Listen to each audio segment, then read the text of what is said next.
Eu sou Fábio Rangel. Eu sou Rodrigo Carvalho. Eu sou Daniel Cavalcante. E eu sou Gabriel Gaspar. E está começando o Enquadrando, podcast cinema vinculado ao canal Acabou de Acabar, do nosso padrinho, é Gabriel Gaspar. Presente. E editado pelo primoroso Marcelo Zaniolo. Aqui. E como eu esperei por esse momento, pareceu uma eternidade, finalmente, a gente está falando de Duna, galera. Caraca, é muito ânimo pra falar desse filme. Cara, a gente tá pensando nisso há tanto tempo, né, cara? Esse filme tá pra sair, sei lá, há um ano a gente tá nessa expectativa desse filme, finalmente. Não, desde antes do podcast existir, né, cara? A gente conversa sobre isso. Caraca, pode crer, desde antes do podcast existir. Foi. Eu acho que é a primeira vez que a gente repete um diretor aqui, não é? Não, a gente... Agora é. Agora é verdade, agora é, né? Tá bom. Agora é. Fica aí a dica aí. Pô, já aproveita aqui pra chegar cheio de explicações. Eu tinha feito várias promessas de que eu leria Duna por inteiro antes de assistir o filme e eu não consegui, cara. Eu li umas 60 páginas, uma coisa assim, não terminei Duna. Assim, eu já escrevi um livro, isso é uma vergonha não ter lido Duna, cara. Um livro de fantasia, é bizarro. É, grande clássico. Não, e digo mais aqui, é uma vergonha que não só você carrega, Rodrigo, em seus ombros. Avisar pro nosso público aqui, nós quatro não lemos Duna. Cara, vergonha. É uma vergonha. Me entristece demais isso, cara. Eu já li mais de uma vez Seus Anéis e nenhuma Duna. Tá errado aí. Podia ter lido Duna.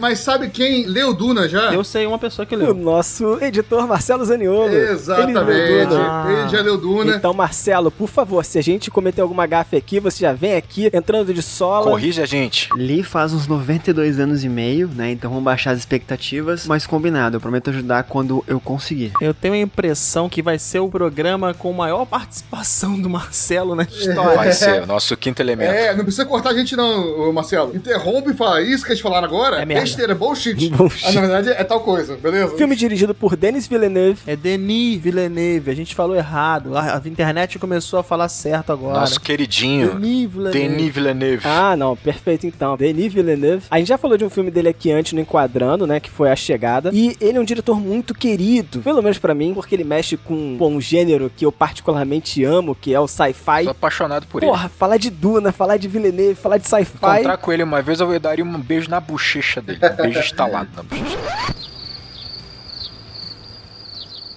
Bem, Fica esse silêncio. Zanello, deixa esse silêncio.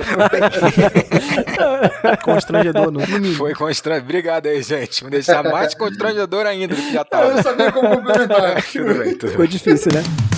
Duna é baseado na obra de Frank Herbert, que tem o mesmo nome, Duna. E esse programa, galera, a gente vai ter spoilers. Então, se você não assistiu Duna, você pode assistir nos cinemas. Fica também uma ressalva aqui que eu acho que é legal. Normalmente, quando a gente grava, nós assistimos o filme algumas vezes. Mais de uma vez, volta a cena e tal. Como a gente tá tentando aproveitar o calor do momento aqui, eu, por exemplo, não consegui ver o filme mais do que uma vez. Não sei vocês aí. Eu também não consegui, não. Eu também, uma vez. Então, eu acho que talvez avisar isso pra galera que... Eu acho que esse programa ele vai ter um formato um pouquinho diferente. Exato, eu acho que ele é um acabou de acabar. Caramba, dentro será? Do Enquadrando, olha que maravilha. Ele acabou de acabar dentro do Enquadrando. Acabou de acabar em larga escala. Esse filme, Duna, ele acaba marcando pra gente a volta do cinema. A gente teve que ir no cinema assistir esse filme. Foi uma experiência muito diferente, muito divertida, né? Voltar ao cinema. E a gente traz também essa emoção aqui no cast. Assim, tinha que ser um filme que nos motivasse a vencer um pouco dessa insegurança que ainda paira. E, cara, era o filme, né? Assim, ele na tela grande é um negócio, se você puder, vá ver. A gente vai falar isso 1 milhão de vezes nesse podcast aqui. Se você puder, vá ao cinema ver Duna, porque é algo... Ele é grandioso, né? A escala do Duna pede uma tela gigantesca e é um negócio inacreditável. E acho que esse filme carrega esse peso. É um peso de ser realmente um início de um movimento de volta. Vai acabar marcando historicamente, Não né? tirando o mérito dos outros filmes, né? O 007 estreou aí e tal, mas eu acho que Duna carrega esse carimbo aí, ó. Pum, é daqui que a retomada começa. Muito bom. E, cara, ainda tem mais um recado que eu quero falar com vocês, gente. É o seguinte, a gente agora no Enquadrando está com um projeto de Apoia-se. Lá no Apoia-se, ok? Zaniolo, momento emocionante aí.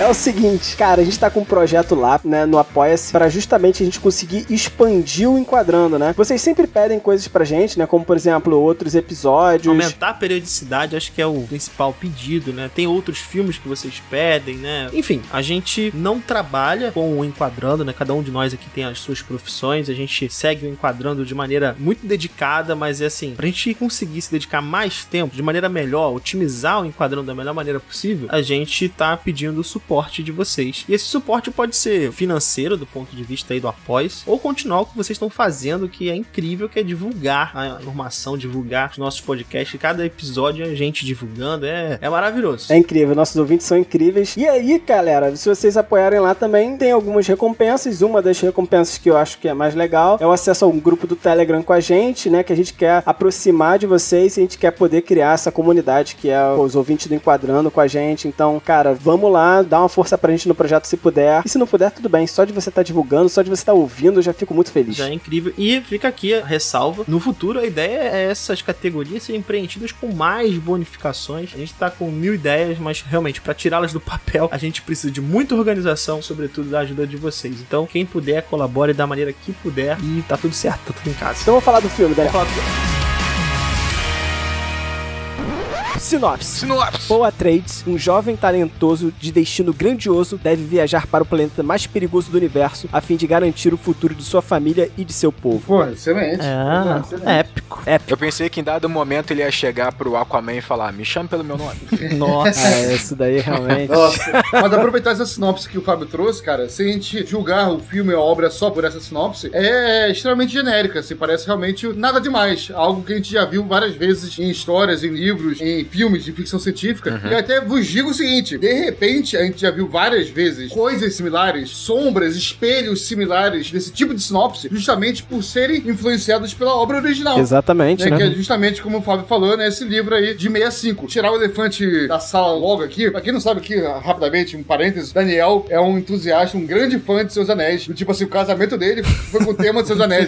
Atrás dele, nesse momento, tem espadas de Seus Anéis. Tá? Então assim, ele é um grande entusiasta de Seus Anéis. Eu sou um grande entusiasta, você falou, mas eu entendo pouco, mas eu sou um grande entusiasta, tem razão. Mas assim, e Duna tem recebido, não só o filme, mas o livro também em geral, grandes comparações com a obra Senhor dos Anéis. No cinema, né? No cinema, e eu vou até falar assim, que na literatura também, e aí isso eu queria também trazer, porque um pouco dessa comparação, né, que foi, pra mim no cinema, herdado dessa comparação dos livros, porque Senhor dos Anéis, ele fundou as bases, né, as raízes ali praticamente, de tudo que veio posteriormente no universo de fantasia, sabe? Então tudo quase que tem de fantasia pós 45 e tal, pós Senhor dos Anéis, tem um pouco de influência de Senhor dos Anéis, tudo. Eu posso falar que tudo, se não tiver influência de Senhor dos Anéis, tem influência de algo que tem influência de Senhor dos Anéis, sabe? Então assim, é muito relevante. Exatamente. E Duna, né, é de 65 e tem praticamente esse mesmo impacto no campo da ficção científica. Você foi perfeito, Gabriel, é exatamente isso. Não, praticamente tudo que existe de ficção científica pós 65 bebeu, foi influenciado fortemente por Duna. E aí eu vou até citar agora também um filho de ambos, sabe? Que provavelmente muita gente conhece e gosta. Que é o casamento dos dois, né? Casamento dos dois, caramba. É o casamento perfeito de ambos, né, cara? Assim, que é, claramente, isso é dito pelo seu próprio autor, Game of Thrones. Game of Thrones. Game of Thrones, ele bebe de Senhor dos Anéis por ser um universo de fantasia, é inspirado naquele mundo, né, enfim. Sim. E também bebe muito de Duna, segundo o próprio George Martin, sabe? Pelas suas intrigas políticas, pelas suas intrigas palacianas, né, de grandes famílias. Sim, claro. Né, em que a política tem muito mais importância até, às vezes, do que as próprias cenas de ação, né, sequências de ação em si. Se você gosta de sci-fi, né, se você gosta de Game of Thrones, porra, tem grande chance de você gostar de Duna e nem saber direito por quê, sabe? Não, boa explicação. Cara, tem um ponto importante pra colocar. É o seguinte, eu acho que Duna vem inaugurar um tipo de ficção científica que seria um pouco mais soft, né? Ela não tem uma enorme preocupação com uma questão muito pragmática do lado científico do livro, né? É uma questão muito detalhista e ela tem tons de fantasia também, né? A preocupação acaba sendo realmente muito mais política, ecológica também e tal. E isso vai influenciar, cara, como o Gabriel falou, né? Muitas narrativas dali pra frente. O que é engraçado é que você tem, por exemplo, o escritor, né, o Herbert, debochando de Star Wars, assim, praticamente dizendo que Star Wars copiou coisas de Duna, assim, ele só... mas certamente, certamente, né? E tipo assim, ele realmente chegou, ele quase se posicionou, assim, contra Star Wars, essas cópias, vamos dizer assim, presente nessa fantasia de George Lucas. Acho que ele não enxergou o ponto bom, né, dessa história, que ele realmente tá influenciando todo um segmento, né? E assim, tem aquela história, vocês como produtores aí de conteúdo, depois que você escreve uma obra, irmão, ela não te pertence mais, não é isso? Exatamente. Mas né? o George Lucas podia pelo menos ter dado um obrigado. Ele costuma muito, abertamente, inclusive, falar da influência do Tolkien na obra dele, né? Ele, repetidas vezes, ele fala disso. Não, e se a gente parar pra lembrar de Star Wars, o planeta onde o Luke, né, começa o filme é um planeta todo de areia, um planeta todo de deserto. É Duna, né? A própria história do Anakin é muito parecido com a história do Atreides, né? Muito parecido os Jedi, né, o Obi-Wan Kenobi, né, no primeiro filme particularmente, tem aquele poder da palavra, né, né? De usar a palavra pra convencer, você vai abrir tua coisa. A religião. Exatamente, cara. Então assim, pô, tu vê que é uma cópia descarada, não é que é influência. Tem muita coisa que é uma cópia descaradaça. O que são os Jedi que não as Bene Gesserit? Pô, cara. Exatamente, aquele poderzinho, né? De você vai abrir a porta pra mim pra eu passar. Porra, é isso, é o poder da palavra, tá ligado? Então assim, pô, George Lucas não tem problema nenhum, assim como George Martin, tá ligado? De ter influências. Agora, admita, filhão. Admita. Só isso que eu falo, Eu acho. Agora, cara, eu queria desenvolver em cima de uma parada que o Gabriel falou, porque o Gabriel falou, sabe, sobre Game of Thrones, e esse é um sentimento, de fato, que fica quando você tá assistindo o filme Duna, né? Você sente uma intriga no fundo, no plano de fundo, você não entende essa intriga perfeitamente, até porque o filme caminha sobre a perspectiva do personagem do Timothy, né? Paul Atreides, né? Paul Atreides. Claro, ele não tá por dentro de tudo que tá acontecendo, mas por algumas interações você consegue entender, né? Parte dessa intriga e sabe que ela tem um âmbito muito maior, né? E você começa a entender que todos os personagens estão envolvidos de alguma forma nessa intriga macro, né? E eu acho isso dá essa sensação, né? De que você tá vendo alguma coisa que é muito tenso e essa tensão, claro, o Timothée Chalamet, ele consegue passar todo esse sentimento, claro, de peso e você sente a intriga, você quer entender até mais, né? Só que eu acho que também não é muito do papel do filme explicar tudo. Eu acho que o diretor sabe dosar isso, sabe? Não quero ser o chato, mano, na moral, mas Você vai ser.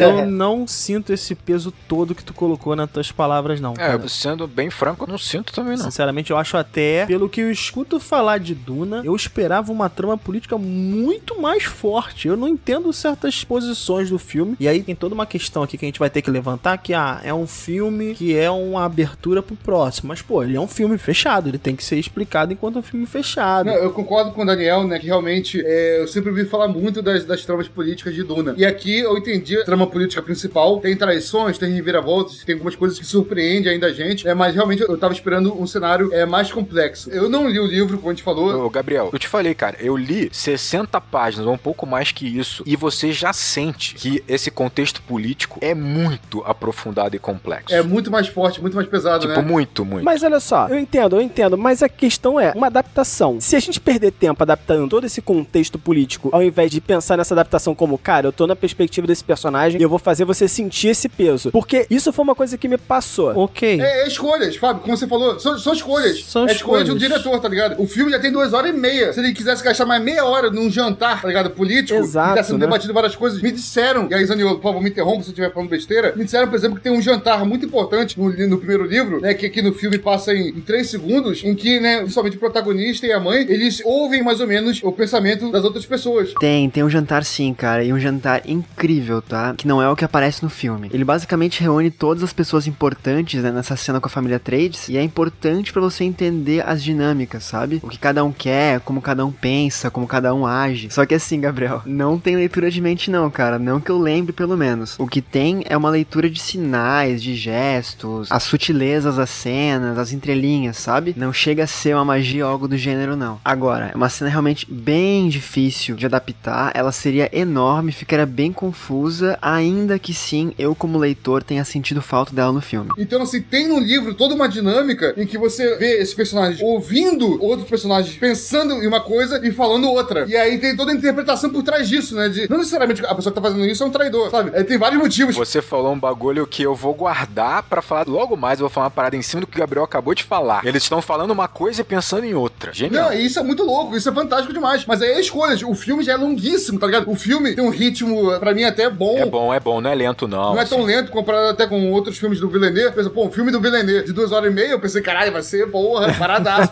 Mas não, o filme tem um ritmo até, me surpreendeu. E em matéria de ser bem acelerado, tá ligado? E mesmo assim, 2h30 de filme, em que ele não para, pra mim, de contar a história. Não para. Eu usei esse exemplo aqui no vídeo do Acabou de Acabar, sobre o ritmo do filme, que às vezes engana a gente. Parece que o filme tem um ritmo um pouco lento, mas não. O ritmo do filme é aceleradíssimo, mas constante. O exemplo que eu dou no vídeo do Acabou de Acabar é que o filme tem o ritmo de um avião em velocidade de cruzeiro. Você tá ali na primeira classe, sentadinho, naquele avião em velocidade de cruzeiro. O avião, filhão, tá 600 km por hora. Tá muito mais rápido quando você não sente. Você tá ali na primeira classe. Você que não sente. É aceleradíssimo. Como eu tava colocando aqui, eu não sinto esse peso da política nesse universo, tanto quanto eu gostaria. Eu entendo que é uma escolha, cara. O livro tem inúmeras nuances e o cara tem que fazer escolhas dificílimas. E mesmo assim, cara, a obra é incrível. Assim, já deixo de cara aqui, achei o filme do caralho. Mas assim, essa trama política tá tão ao fundo, cara. Eu não sei se no livro as coisas são da forma como são. Mas, por exemplo, vou te dar um exemplo. O Paul Atreides, ele é um nobre, no final das contas. Ele tem a nuance política do que tá acontecendo. Ele tá sendo preparado pra isso. Ele não tá cru. Essa ideia de que a gente tá vendo a história na perspectiva dele, ele não é cru. Muito pelo contrário, ele tá sendo preparado pra isso. E mais, ele ainda tem uma outra questão, né? Ele tá sendo preparado pela mãe num outro escopo, num outro plot, sabe? Então, assim, eu acho que realmente foi abdicar da trama política em Duna, foi uma escolha que esse filme sente. Porque, pelo menos, era isso que eu esperava. E tem toda uma questão com relação à expectativa. Todo mundo aqui já leu Game of Thrones? Eu li o primeiro livro. Sim. Eu li o primeiro livro. Tá, então todo mundo meio que tem ciência do estilo de narrativa do George Martin. E dizem que o autor de Duna, cara, Frank Herbert, ele meio que tem o mesmo estilo narrativo, que é muito irritante, às vezes, né, pra quem tá esperando uma parada muito de ação, que é o seguinte, tá ligado? 1000 páginas de trama política. É quando acontece a batalha. Acontece Porque rapidamente. no filme, né? tem uma grande batalha ali no filme, uma grande... Não é nem uma batalha, né? Uma invasão, né? Uma tombada, um grande golpe, tá ligado? No filme, acho que deve demorar uma meia hora, 40 minutos daquilo ali, tá ligado? No livro, dizem, né? Que é 3 páginas, tá ligado? Pô, Gabriel, facilita pra mim aí, cara. Faz muito tempo que li o livro e não lembro desses detalhes. É 3 páginas. O George Martin faz a mesma coisa também, cara. Tem a trama gigante política, quando entra batalha gigante, tal. Aí tem 3 páginas, o personagem que tá narrando toma uma pancada na cabeça e desmaia. Então, aí, quem ganhou a batalha tal foi fulano. O George Martin faz igualzinho, tá ligado? Cara, a gente é introduzido numa questão inicial de que a família Atreides está indo pra Duna e isso nitidamente é uma armadilha. Existe uma jogada aí, existe uma questão, uma trama por trás do Imperador. Do Imperador, a gente tem essa questão porque é levantada pelos próprios personagens. Os Harkonnen estão saindo do planeta, ficaram lá durante muitos anos. Enfim, são antagonistas. Por que eles são antagonistas? Por que eles são maus? Existe um maquineísmo nessa história que a gente simplesmente, nesse filme, tá? Não tô falando que o livro é assim, mas no filme me faz parecer que eles são maus simplesmente por serem a oposição à família. Cara, existe uma questão política aqui. Existe mais, tenho certeza que nesse livro tem mais do que isso. Não, mas pra mim ficou claro, assim, pra mim tem essa questão política, e pra mim ficou clara essa questão política. E ficou claro até uma certa resiliência do Duque, tá ligado? Do chefe da família dos Atreides em aceitar esse destino. Vou falar aqui o que eu interpretei desse contexto político. Foi rápido, como você falou, realmente, o filme passa batidaço por isso, mas pra mim, o que aconteceu foi o seguinte, os Atreides, né, essa família principal aí do Duque e tal, eles estão ali, uma família, pô, vivendo ali sua vida, sua administração, e benzaço, crescendo, ficando poderoso pra cacete, num planeta ali que é um planeta, principalmente um planeta de água, sabe? Então eles têm marinhas desenvolvidas, tá? Planeta generoso, né? Né? E tem uma frota naval, sabe assim, é um planeta que é muito rico em água, né? Então, assim, a forma de batalha deles até, né, é bem desenvolvida pra esse contexto daquele planeta, e assim, até a própria personalidade do Duque, tanto no livro quanto no filme, né, o que me passa ali, é um cara, assim, que não tá muito preocupado com as grandes tramas do Império, tá ligado? Ele tá ali cuidando do seu feudo. No livro até usa, realmente, o termo feudo, sabe? Pra aquele... Só que parece que ele é muito bem quisto pelas outras famílias, né? Ele seria uma pessoa até que é influente justamente por ele ser um cara da paz, de repente. Pelas grandes casas. Exatamente. É, comparado com o Game of Thrones aqui, tá ligado? O maluco é como se fosse um Ned Stark, tá ligado? Ele cuida só da casa dele, ele não tá interessado em tomar o trono, invadir outros reinos, tá ligado? Mas todo mundo sabe que o maluco é competente, tá ligado? Que o maluco, porra, é distinto, é honrado, tem todas as qualidades poisíveis e tá fortalecendo sua família, seu reino, sabe? O seu local. Isso tá claro. Não, e ele ainda é muito mais diplomático do que o Ned, né, cara? Isso é inegável.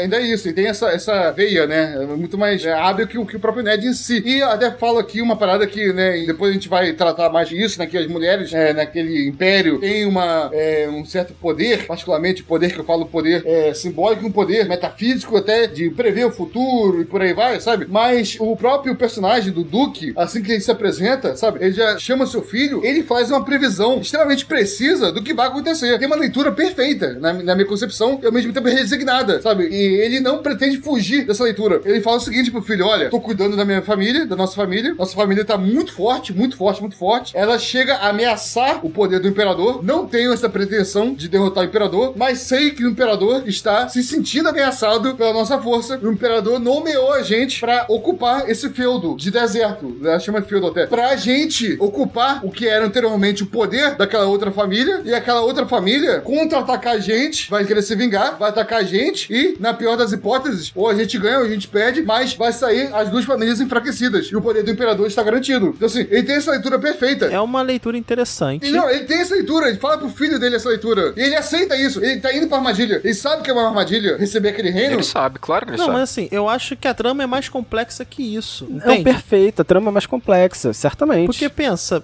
bem, olha só, eu tenho uma família forte, mas eu sou tão forte quanto a família que está explorando a especiaria por 90 anos, tendo lucros bizarros por 90 anos. Não existe uma equiparação de força entre essas duas famílias. A família Hacks, ela é muito mais forte, ela tá lucrando muito mais ao longo do tempo, por 90 anos. Não, Harkonnen. Harkonnen. Não, então, mas a impressão que eu tenho dessa família, eu vou falar aqui a família do mal bizarra, porque eu não gravei os nomes. Do Barão. A família do Barão e a família do Duque. Tem o Duque e tem o Barão. É. E aí, mas a questão pra mim não é nem econômica, não é nem financeira. A família Harkonnen, ela tá explorando a Hacks por 90 anos, tá tendo lucros exorbitantes. E me parece muito nítido no filme que, assim, não existe uma comparação de força entre os dois. É muito nítido que um é mais forte que o outro. Cara, mas o pior que existe, porque você vê que os Harkonnen, eles vão pedir ajuda dos pelotões de elite do Imperador, cara. Mas aí que tá, olha só. Olha o que vocês acabaram de me falar. O Imperador tá se sentindo ameaçado. E aí ele precisa tirar a família que tá lá em Duna pra colocar a família Atreides pra fazer com que os Harkonnen se sintam preteridos e busquem vingança e vão pedir ajuda do próprio Imperador. Cara, não é mais simples. Os caras continuam em Duna. Não vou colocar Duna na mão, o planeta mais precioso, na mão do meu inimigo. Mas aí você tá questionando uma questão que vai ser explicada depois, Pô, cara. ô Daniel, você tá negligenciando a presença de outras famílias que não estão no contexto lá apresentado no filme.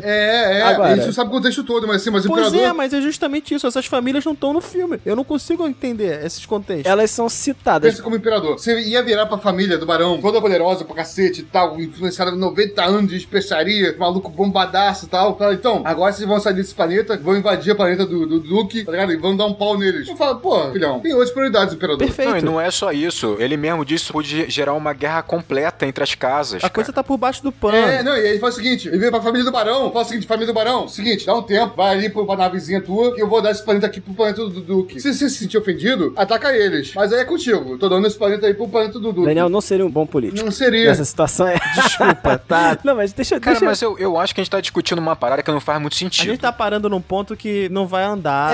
E, assim, exatamente. Mas eu queria falar de outra coisa. É porque, pô, você tinha comentado aí que esse garoto deveria estar sendo preparado, né? O Paul. ele está sendo preparado. Ele está sendo muito bem preparado. Ele está muito bem preparado. Então, eu vejo ele sendo muito mais preparado no filme, pelo menos pela mãe, do que pelo pai, sabe? Pelo pai, parece que o pai não estava preparando ele. Não, tava sim, Fábio. Claro que tava. Ele tá sendo treinado fisicamente, ele tava estudando. Não, ele tá sendo treinado fisicamente, ele tá estudando. Então. Mas não parece que, tipo, ele tinha essa aptidão e ele tinha essa vontade de ser um líder. E o pai meio que sente isso dele e fala, não, pô. Tanto que ele fala uma cena onde ele fala, não, se você for só meu filho, tá ótimo, sabe? Sim, não, mas aí o pai é gente boa. Assim, pô, vou te Cena falar. muito bonita, inclusive, com uma fotografia muito legal. Muito bonita. Eu vi essa cena com a Jennifer, né, na hora ali, né? Depois teve a cena da mãe, né? Falando assim, pô, tu é fruto de inseminação artificial pra ser, porra, um cara sinistro. Enquanto o pai fala o seguinte pra ele, né? Pô, o que eu espero de você é que seja só isso, meu filho. E tá show de bola. Na hora, a Jennifer virou pra mim, tá vendo comigo o filme, ela virou o seguinte, esse pai é muito mais gente boa que a mãe. Esse cara vai morrer logo logo.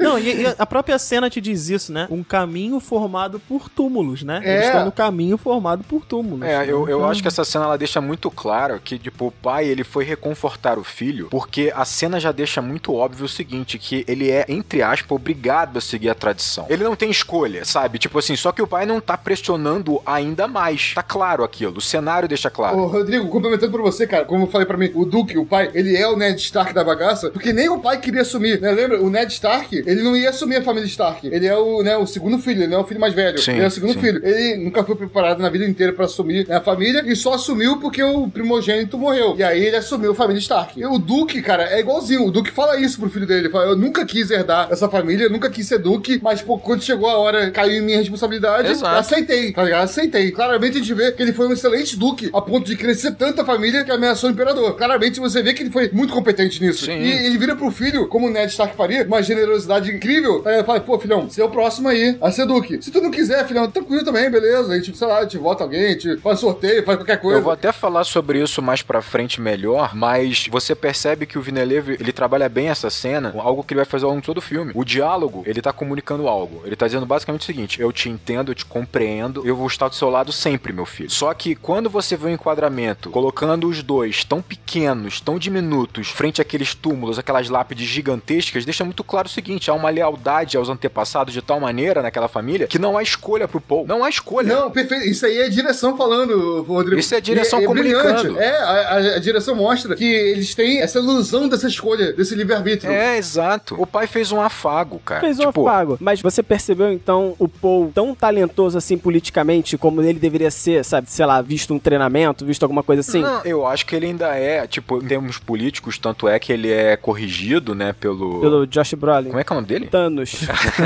O treinador. Ele fala assim, você não tá entendendo a profundidade do que aconteceu. Ele ainda é imaturo, ainda que ele, obviamente, ele tá recebendo não só aulas que tem a ver com história, com diplomacia, com situações políticas, mas ele não entende ainda com profundidade essas nuances todas, até porque ele tá envolvido com muitas coisas, né? Cara, eu acho que esse é o momento, assim, tipo, o Daniel colocou um ponto. Quando eu vi o filme pela primeira vez, vi com a Laura, e aí, quando eu terminei de ver o filme, eu terminei muito satisfeito, muito empolgado com o que eu tinha visto, só que eu tive um pouco da mesma sensação que o Daniel também teve. Eu fui pro filme esperando realmente uma trama política um pouco mais aprofundada, eu também esperava um desenvolvimento das relações também mais aprofundado, principalmente do Paul com o pai, porque com a mãe até é bem desenvolvido, mas com o pai não é tanto, com os personagens secundários também não é tanto que quando há a morte desses personagens secundários você não sente tanto a perda assim. O Josh Brolin, cara, é um personagem que, porra, parecia ter muito, não entregou nada, o próprio Duncan, cara, que é o Jason Momoa, né? Eu concordo, a gente entende as tramas políticas, mas a gente não sente o peso delas, né? Acho que é isso que o Rodrigo quer dizer. Olha só pra eu reposicionar o que eu falei, Rodrigo, porque, como eu falei há muito tempo atrás, e eu acho que o que eu falei foi mal interpretado. O que eu falei, a trama política, ela está no plano de fundo. Você não entende, ela não está aprofundada, mas você sente o peso. Não, eu nem discordo disso. Eu acho que há peso. Ah, então, é porque foi isso que eu falei. É porque vocês dois discordaram de mim no início e eu falei, pô, mas você sente o peso nas costas pelo personagem do Paul. Você sente uma intriga no fundo, no plano de fundo, você não entende essa intriga perfeitamente, mas por algumas interações você consegue entender, né, parte dessa intriga e sabe que ela tem um âmbito muito maior, né? Não, eu nem discordei de você sobre a questão do peso sobre o Paul. Eu só achei que realmente a trama política não foi tão aprofundada no filme e tal. Sim, não foi tão aprofundada. Eu fiquei razoavelmente ali decepcionado com essa questão em específico e eu senti também uma certa pressa no desenvolvimento do filme, principalmente na sua primeira metade, em que eu pensei que ele seria mais cadencioso, né, em que ele teria um desenvolvimento da família, né, da casa Atreides no planeta deles, né, tipo, com um pouco mais de paciência, pra que a gente entendesse a rotina primeiro do Paul, pra que depois ela fosse destruída, a gente entendesse também a relação dele com os pais e os personagens secundários pra que depois isso fosse destruído, e obviamente depois, quando ele vai pra Duna, eu também pensei que eles iam gastar um pouco mais de tempo ali, deles buscando ainda alguma solução, ainda que eles soubessem que era uma armadilha. Só que eu depois fiquei pensando sobre o filme, pensando sobre o Denis Villeneuve, cara, ele é genial, isso é inegável, então eu fiquei pensando, cara, provavelmente não sou eu que tô certo nessa discussão. Eu acho que a gente falou aqui sobre escolhas, ele fez realmente escolhas, ele tinha um projeto muito complexo. Ele tem um projeto em que ele, de fato, o livro, a fonte, ela é aprofundada, ela é gigantesca, é um livro gigantesco que debate, como o Gabriel falou, você tem milhares de páginas de trama política e desenvolvimento de personagem e pouquíssimos de ação, só que você precisa fazer um blockbuster com Duna. Isso é um ponto muito importante a ser considerado. E o diretor fala isso até, ele chegou a falar isso, que ele não queria fazer um filme só pros fãs de Duna, queria fazer um filme que fosse acessível pro grande público. Isso é lindo demais, ele não tem essa preocupação. Mas aí eu acho que tem um ponto. Eu acho assim, ele realmente, nesse primeiro filme, ele trabalha com arquétipos muito claros, quase maniqueístas, como o Daniel falou. É difícil você entender alguma profundidade na casa Harkonnen. Do Barão, a casa do Barão. Casa do Barão, a casa Atreides. Ela é, obviamente, muito inspirada em famílias orientais, então é lealdade, tem uma certa bondade, tem o sacrifício. Conversando com a Jennifer aqui, né?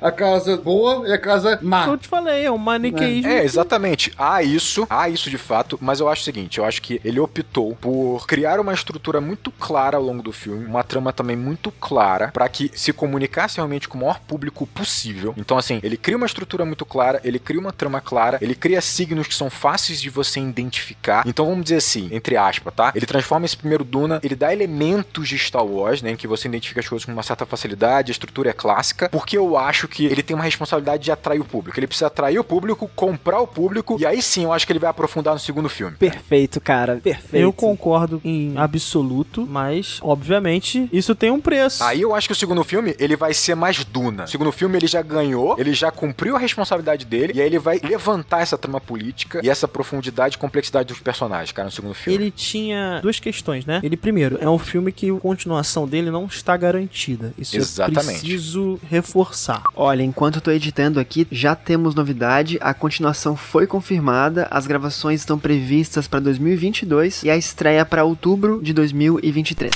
Eu sou informação. Ele já reforça na abertura, né? Parte 1. Exato. Então ele tem uma escolha dificílima, que é adaptar um livro difícil, e ele precisa criar um filme que seja um filme blockbuster, como o Rodrigo colocou, mas que agrade os fãs de Duna, pra que haja uma continuação. Mas não é só pra que haja. Eu acho que ele criou uma isca, captura o público e depois ele entrega o que ele quer entregar no segundo filme. Eu acho que, Tomara. pra mim, é uma estratégia. Tomara. Sim, porque o filme, como a gente falou aqui, ele não menospreza a inteligência do espectador em momento nenhum. Não. Ele começa o filme a 500 por hora e não para, tá ligado? Você vai pegando ali o ritmo ao longo do filme, tá? Ele não para pra explicar pra você o que tá acontecendo. Ele não para pra explicar nada. A religião, os Bene Gesserat, sei lá. Nada. Ele começa a citar nome, família, nome, não sei o que, planeta, e dane-se, como se você já tivesse inserido naquilo. Aliás, isso é muito parecido com o Mad Max fez, né? Exatamente. E no início é confuso. No início, assim, eu mesmo, eu imagino que todo mundo ficou um pouco confuso. Cara, o que tá acontecendo? Eu tô aonde? Que família é essa? Caralho, depois de uns 15, 20 minutos, já me situei. Show de bola, beleza. Ao mesmo tempo que ele tem essa preocupação de ser um filme popular, ao mesmo tempo ele não quer ofender a inteligência do espectador. Tá Não, ligado? e ele quer plantar as sementes também. E não quer estragar o ritmo do filme dele pra parar e contar a história daquela bagaça. Então ele vai citando, vai jogando, e a gente vai pegando. Se não pegou, daqui a pouco volta. Ele não coloca aquele personagemzinho que fica contando os detalhes pra você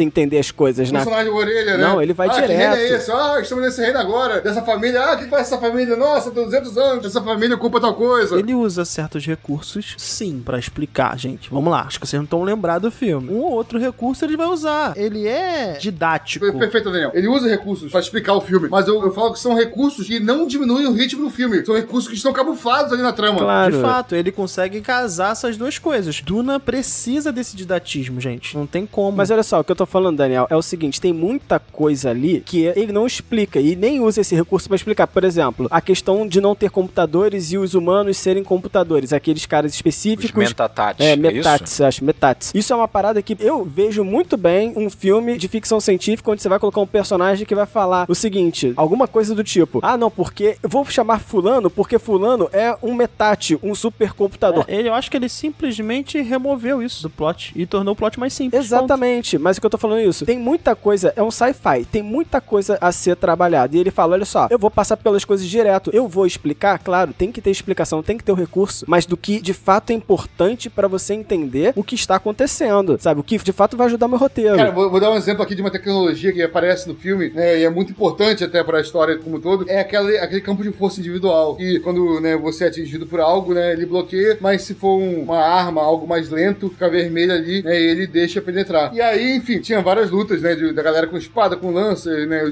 Diaba 4, e o personagem, por exemplo, o Duncan, né, o personagem do Momoa, e saía matando geral, todo mundo com campo de força, e até que a Jennifer falou o seguinte, falei, pô, esse campo de força não serve pra porra nenhuma, porque dá pra matar geral, dá pra continuar lutando, né, tranquilamente, usando esse campo de força. Só que aí, continuando a ver o filme, essa ferramenta foi apresentada pra gente no filme. E aí, se você refletir mais um pouquinho, você pensa o seguinte, esse campo de força individual, ele torna totalmente obsoleto, o filme se passa mais ou menos 10 mil anos, né, depois de Cristo, né, mais ou menos. Esse campo de força individual, ele torna totalmente obsoleto as armas de fogo que a gente tem atualmente. Sim, porque elas são de grande energia. Até arma de laser também. Arma de laser, cara, tudo isso é de grande energia cinética. Então elas obrigam as pessoas a voltarem a usar faca, espada, lança, curta, pra aquele tipo de batalha, sabe? E o filme não explica isso pra você em momento nenhum. O filme apresenta pra você esse equipamento, apresenta pra você que eles estão no futuro muito distante da gente, e eles estão usando espada, faca e lança. Não para pra explicar pra você essa dedução. Ele espera que você deduza isso por conta própria, tá ligado? Ele entrega ali no combate, né, entre o Josh Brolin e o Paul, ele chega a falar assim, olha, você foi atingido pela lâmina lenta, né, e aí você começa a conectar os pontos, né? Exatamente, não, ele explica o mecanismo, mas em momento nenhum tem um cara tirando uma arma, tirando no outro, e falando, agora o fuzil está obsoleto, não usamos mais armas de fogo. Exato, voltamos a usar faca. Ele espera que você deduza isso. Que é uma coisa que eu acho que teria num filme, sabe, tipo um roteiro menos trabalhado, sabe? Mais preguiçoso, mais preguiçoso, didático, exatamente, né? mais didático. E olha só, gente, a gente tem que saber que, cara, a Duna, ela, já tentou ser adaptada 2 vezes pro cinema. É muito difícil. Não, uma adaptação ela teve. Uma adaptação... Pro cinema e outra pra TV também. Tá, tudo bem. Mas a gente vê o filme do Lynch, o David Lynch, né? Ele comete, sabe... Um sacrilégio. Sacrilégios, certamente, sabe? Com os fãs de Duna. E tem a adaptação do Jodorowsky, que não chegou a ficar pronta, né? Não chegou aí pro cinema, mas que era um projeto megalomaníaco. Aí que ia ser com o Salvador Dali. Salvador né? Dali, acho que ia ser o imperador. Pink Floyd ia fazer a trilha sonora. Pink Floyd na trilha sonora, Salvador Dali no projeto. O Kubrick acho que ia dirigir. Não, enfim. loucura, que isso, né, velho? Pena que não saiu. Ah, fico feliz. Fico feliz, é ótimo. E assim, cara, então você sente o peso do que é adaptar um filme desse pro cinema. E aí tem até uma brincadeira, assim, que você pode pensar entre esse filme, né, e a própria história de Duna, né, entre essa adaptação, porque essa própria história de Duna acaba sendo uma profecia pro que estava ocorrendo com Duna nos cinemas, né? Então, assim, a gente sente o peso que o Villeneuve tinha nas costas pra realizar essa empreitada aí. Porque, tal como a família Atreides que tem que ir pra Arrakis extrair as especiarias lá da areia, né, de Arrakis, a gente também aqui, na nossa história real, a gente tem todas essas tentativas de conseguir realizar Duna e falhar, né, de alguma forma. Era uma armadilha, né? Pegar esse projeto é uma armadilha perigosa. Era uma armadilha, exatamente. É um projeto muito grande, né? É uma ideia incrível, é um grande presente, né, maravilhoso, né, pra ser ofertado por você, mas na verdade é uma grande bucha, né, pra você ser morto como artista, tá ligado? Exatamente, então, por isso que eu fico feliz de Pink Floyd,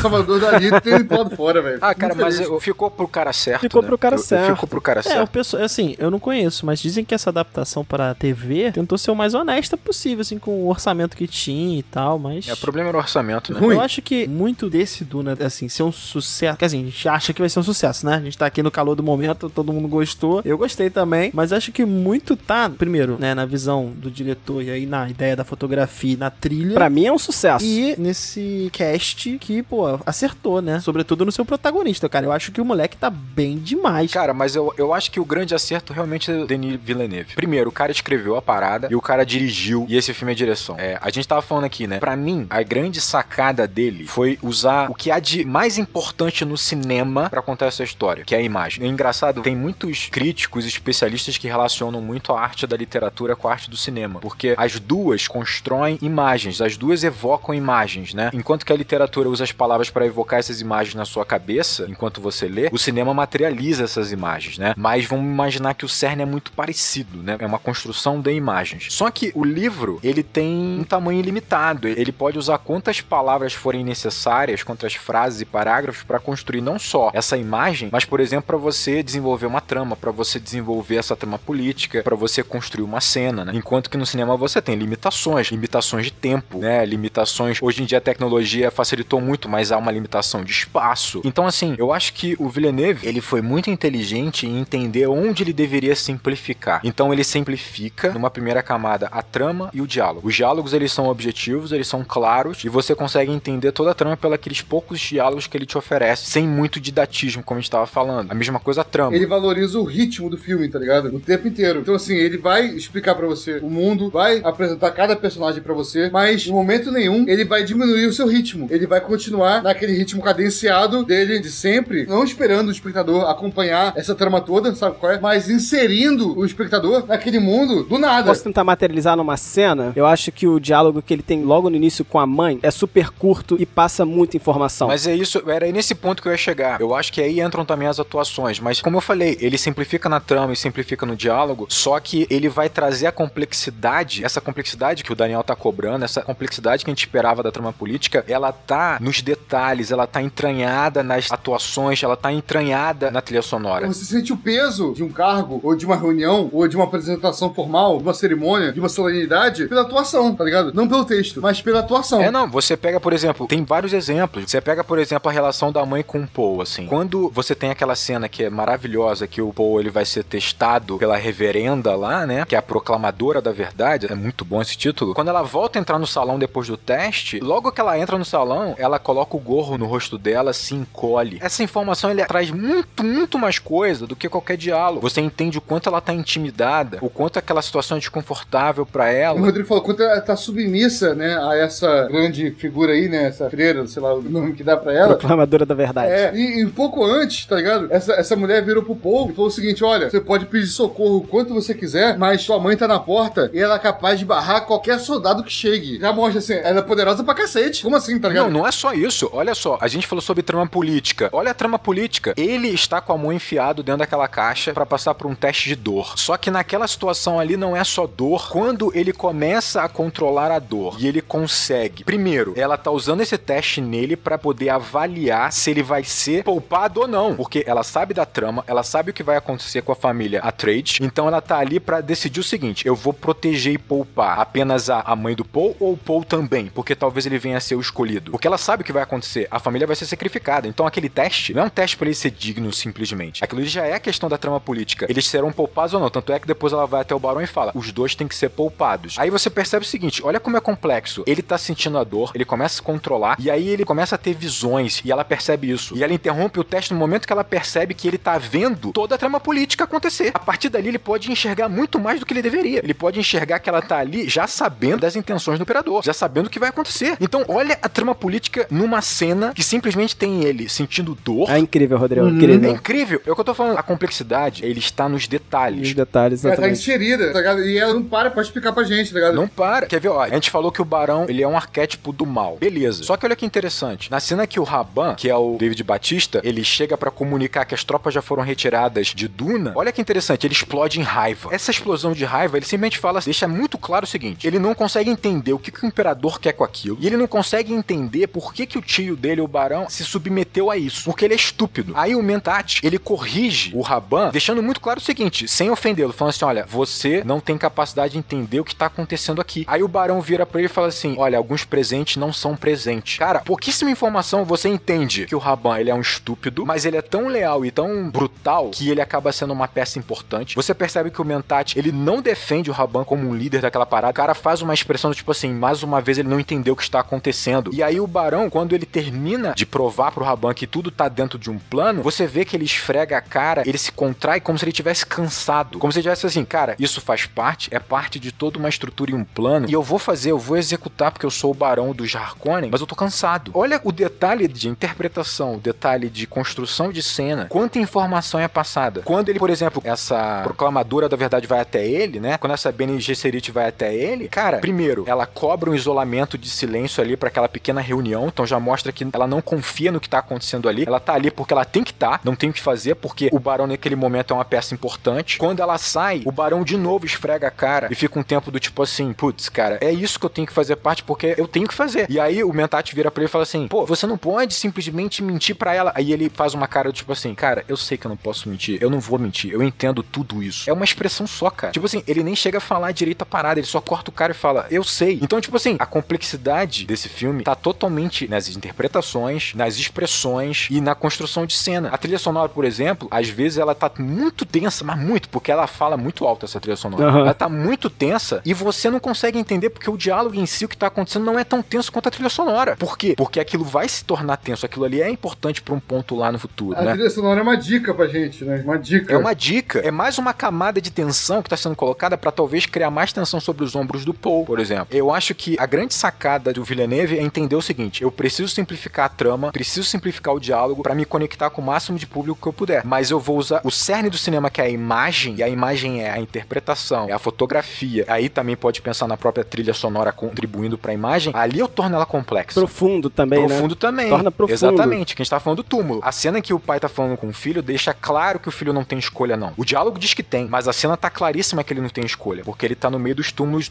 gigantescos, né? Pra concluir, pra não ficar muito extenso, o Gabriel falou uma parada muito interessante que no livro tem um jantar em que os personagens falam uma coisa e pensam outra. No livro você consegue fazer isso, né? Você consegue deixar objetivamente o que foi falado e o que foi pensado em palavras. E aí me traz uma coisa muito interessante, que Hitchcock dizia que um bom diálogo não são as palavras ditas, mas as palavras não ditas. Que o bom diálogo, ele tem um subtexto que não é falado, que está na mente daquele personagem, mas não foi falado. Que quando um personagem fala exatamente o que pensa, esse diálogo é ruim, é superficial, é fraco.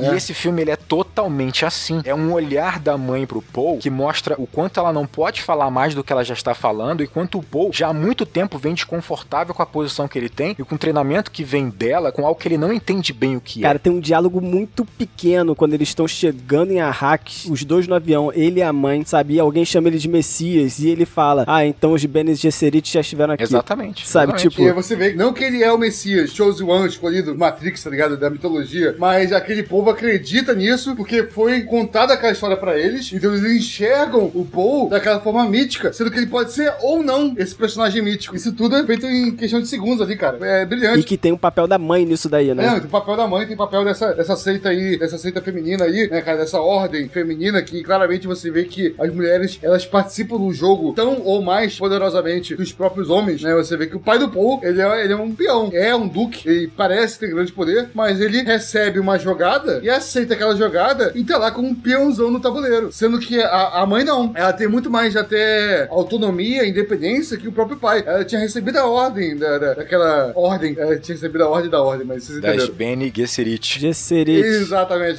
das freiras do mal. Ela tinha recebido a ordem de ter uma filha mulher, ia acumular certo poder, ia casar com alguém, né, ia participar da trama política, mas ela escolheu, até por amor ao duque e tal, ter um filho homem. Então, assim, ela teve essa liberdade, essa independência, essa rebeldia até, sabe, muito maior do que o seu marido, do que o duque, que recebeu um papel de ir pra morte e foi. E ela tem a rebeldia de treiná-lo na doutrina das Bene Gesserit. Exato. Que ela sabe que é um risco. E é isso que torna o Paul esse personagem extremamente estranho, diferente pra aquele mundo, sabe? Porque ele, ao mesmo tempo, ele é frágil, ao mesmo tempo ele é treinado pra ser um duque, um nobre masculino. Ele tá dividido também, ele não consegue se fixar de um lado ou do outro. Então, tem uma cena que exemplifica o que vocês estão falando aí, é até um diálogo muito bom entre o Duque e a esposa, né? E ele chega pra perguntar se ela protegeria o Paul, e ele não tá perguntando pra mãe do Paul, ele tá perguntando pra ela como uma Gesserit, né? Uma Bene Gesserit. Então isso já mostra, essa frase já mostra muito do que ele entende do jogo. Ele entende, Isso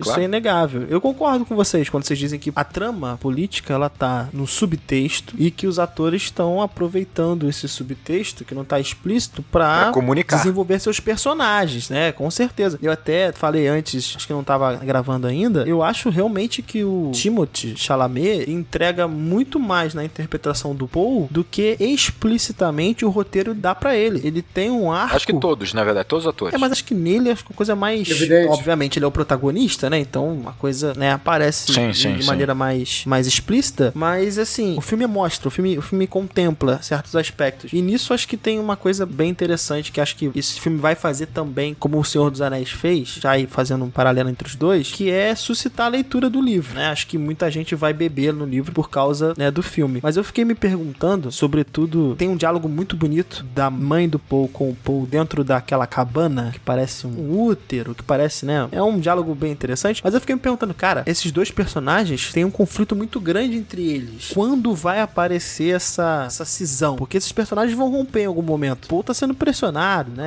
Ô, Daniel, tem uma cena pra mim que é uma das mais geniais, assim. Quando eu comecei a ler o livro, tipo assim, eu tive essa impressão e depois eu confirmei com a pesquisa. Que a personagem da mãe, né? A Rebecca Ferguson, mas a Jessica. A Lady Jessica, ela é uma personagem no livro mais misteriosa. Ela é mais fria, ela é um pouco mais distante, né? E aí você vê mais uma adaptação do Villeneuve que eu acho muito correta. Num livro, você tem tempo de tornar mais complexa e até mais empática essa personagem, ainda que ela seja distante, ainda que ela seja muito misteriosa, né? E até talvez com uma sensação de perigo, assim, e tal. No filme você não tem tanto tempo, e aí você vai quebrar muito estereótipo de mãe, assim, né? As pessoas vão esperando ali uma mãe, e você pensa logo em conexão com o filho, proteção, e aí quando você não encontra isso, geraria pouca identificação, pouca empatia. Geraria pra gente uma antipatia com a personagem, né? Exatamente, o contrário. Exatamente. O que faz o Villeneuve? O Villeneuve, ele é habilidoso em colocar os elementos de uma mãe, então ela é protetora, ela é preocupada com ele, ela é próxima, ela é o braço direito dele. Ela sabe da obrigação dela, mas ela fica tensa em nem sempre poder cumprir, né, o seu papel como mãe, em detrimento da obrigação que ela tem com o clã. Exatamente. Só que assim, ele mantém a complexidade dela, deixando ali na subtrama ali o quanto ela parece, sabe, ter muito mais informação do que ela tá colocando, ela entender muito mais do que ela tá passando. Em dado momento, você começa a pensar assim, cara,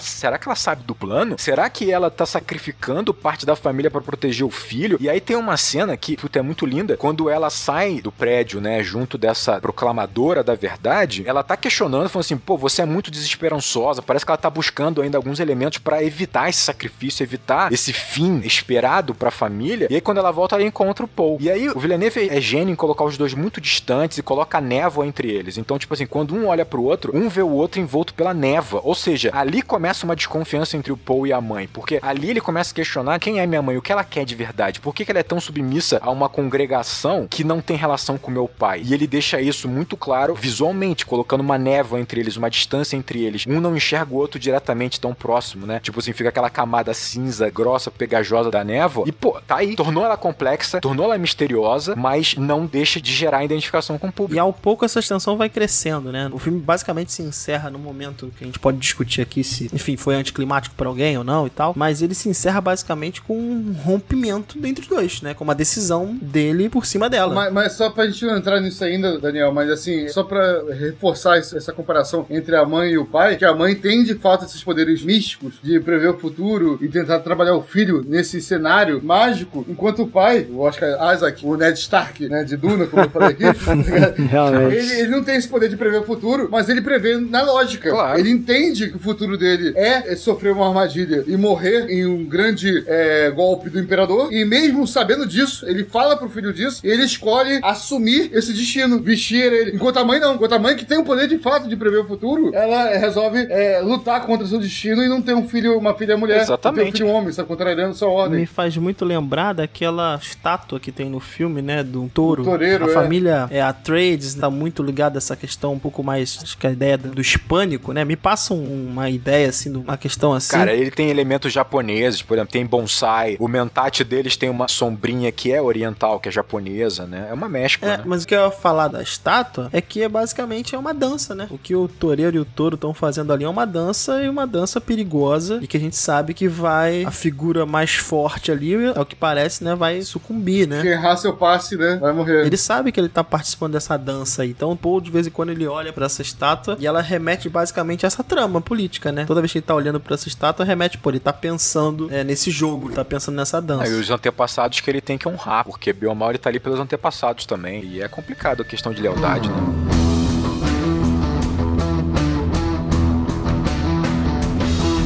Vocês sentiram, vocês tiveram a emoção do filme ser épico? Vocês tiveram esse sentimento do filme sendo um épico, sabe, no cinema, que vai marcar, memorável? Eu acho que o Villeneuve, a gente falou assim, nossa, ele é uma escolha perfeita, e porque ele sabe trabalhar a escala. E esse filme é escala. Esse filme é o macro. É gigante, cara. Escala, é gigante, cara, o Rodrigo resumindo uma frase, uma parada brilhante, realmente. Esse filme é escala, velho. Esse filme não tem nada de graça, nenhuma cena de graça. Ele tem uma imersão absurda. Eu até falei isso também, eu acho que na crítica em vídeo, é muito pela escolha de posição de câmera do diretor, tá ligado? Ele sempre coloca a câmera em uma posição, não é nem de cima pra baixo, de baixo pra cima, ou num plano médio, horizontal, mas sempre numa posição em que uma pessoa poderia estar observando aquilo, observando aquela cena. Mesmo as cenas que ele filma de cima pra baixo, por exemplo, a primeira cena que o Verme aparece, né, claramente a pessoa poderia estar na nave, na rampa da nave, contemplando aquela cena, sabe? Então, assim, a escolha de câmera dele torna o filme com uma imersão completamente incrível. Então você sentiu, né? Eu senti que ia ser bizarríssimo, porque assim, parecia que realmente tudo era real, parecia que realmente era alguém com uma câmera filmando naquele mundo de Duna. Em nenhum momento parecia que era um filme, parecia que aquele mundo existia de fato, completamente de fato. Não, e sabe o que é sensacional? Eu acho que o que torna genial não é só realmente essa escala, né? Ele vai fazer uns planos abertos assim que são impressionantes, né? Tipo, ele arranca a beleza de cada planeta que ele tá filmando, e aí tem dois pontos. Olha como ele é gênio, né? Ele sabe que ele tem as casas, né? Que são as casas políticas, as famílias e tal. Ele tem os cenários, então ele pega. Cada casa ele estabelece logo uma identidade, né? Visual pra ela, né? Então, cara, isso é logo a primeira cena. A primeira cena você já tem ali os Harkonnen extraindo, né? A especiaria no início do filme. Então a menina tá narrando, contando pra gente, né? O quanto eles são explorados, o quanto aquele planeta é explorado, né? E, cara, tu tá vendo uma parada, tipo assim, em tom sépia, tudo envolto de areia, e aquela nave gigantesca com umas luzes alaranjadas. Cara, é uma parada. Cara, essa cena, isso inclusive é meu fundo de tela agora, né? É lindo demais. Que aquilo é incrível, cara. Vai estar no Instagram, Daniel? Vai estar no Instagram. Vai estar no Instagram se tiver em alta qualidade na internet.